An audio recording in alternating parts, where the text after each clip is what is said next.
I was very much interested in Bengal for one reason. I was studying in Shantiniketan.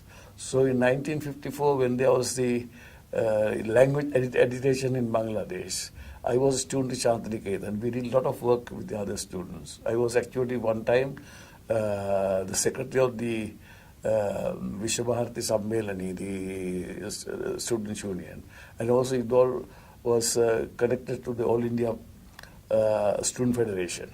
So we did a lot of work on that. So after returning, I had the impression of what is happening in Bangladesh. With the election, the whole Bangladesh elected Mujibur Rahman's Awami League party. Pakistan denied the legitimate right of Mujibur Rahman to be the Prime Minister of Pakistan. Then, of course, when that was denied, there were people's agitation, and ultimately Mujibur Rahman was arrested, I think. We organized what we call this, at that time, Ceylon Bangladesh Solidarity Committee.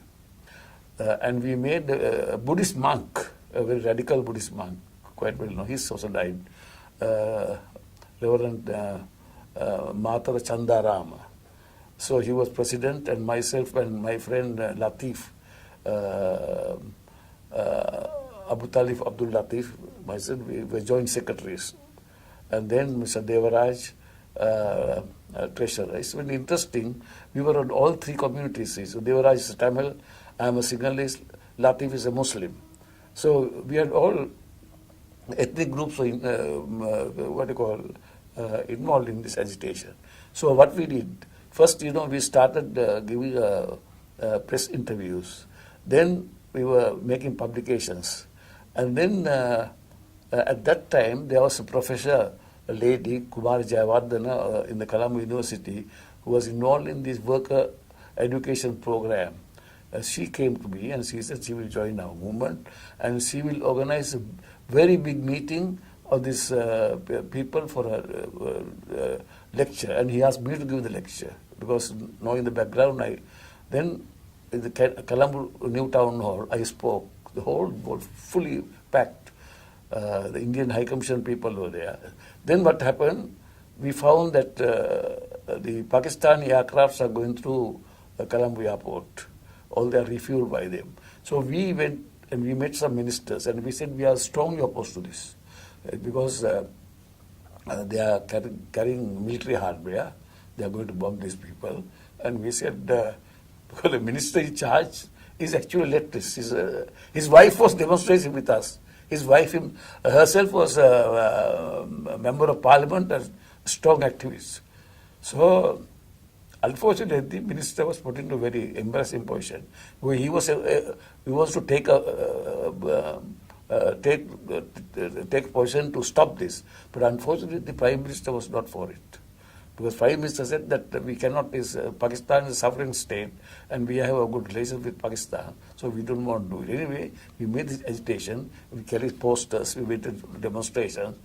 And then at that time there was also Pakistan Film Festival in Colombo, in a big, most prestigious cinema hall called Savoy. So we took this opportunity, we went there and picketed every day. Every day a minister comes to reopen this. Because of picketing, people did not want to go inside. Some ministers, of course, were Pakistani, they supported it, but majority, then after, they won't have the film festival for 2 weeks, but after 3 or 4 days, they had to close down because there's no people to go and see it. See? So that's a good achievement that we made with Pekar. Police objected, but the minister's wife, who was a radical MP, he was with us. Police came and told he was stop this because we are not going, this is our right and our duty to Bangladesh people, we are not going to stop it. So ultimately it was closed down. So we held another meeting in a famous hotel in the center of the city called Nippon Hotel. We invited all the trade union leaders, prominent trade union leaders, and we spoke to them about this. At that time, we got a friend who was coming from, from London. He was a student, originally he went, his uncle was in Pakistan, I think, he's a Muslim. He married a Sri Lankan girl. They are still in London, they are friends. They came and we got them also to speak on this, you see. So it was well published. All the papers carried this papers. Only thing is that our effort to prevent Pakistani aircraft refueling, we failed despite our efforts. We went to the ministry, we went to all the officers, we also made agitation, we wrote to the newspapers, we said that this is very wrong and this should be stopped. To that extent we carried our agitation. In addition, one day we got a news through the Indian High Commission that the two Bangladesh people were in the Pakistani ship. I don't know from where they were coming. They landed in Colombo and they wanted to take refuge.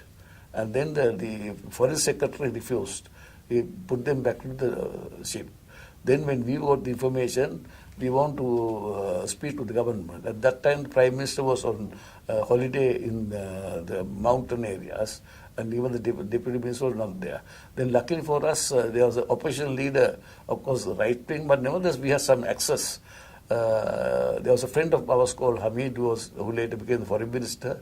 So, we went and told him, there's a problem like this, you have to help us, you see. Then he went to the leader of the opposition.